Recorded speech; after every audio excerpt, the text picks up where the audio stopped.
Hi guys, and welcome to the tutorial where we will explain how to create a voting poll in Google Forms. So to get started, open up your preferred browser. I'm using Google Chrome and search for Google Forms. Click on the official link to access the Google Forms dashboard. You'll see a blank form ready to use tab to open it. Now at the top, you can name your form. Let's call it Guess Where I'm Traveling To. In the question field below, type something like, "Where do you think I'm going next?"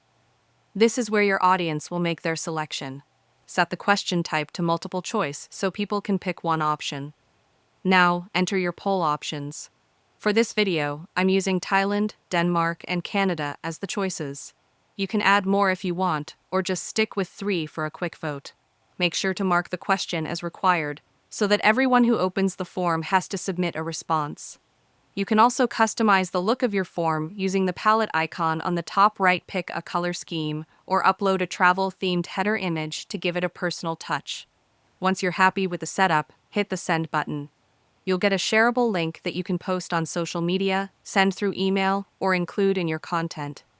As responses come in, they'll be saved automatically, and you can view them anytime right within Google Forms or even link it to a spreadsheet for easier tracking. And that's it, you are done.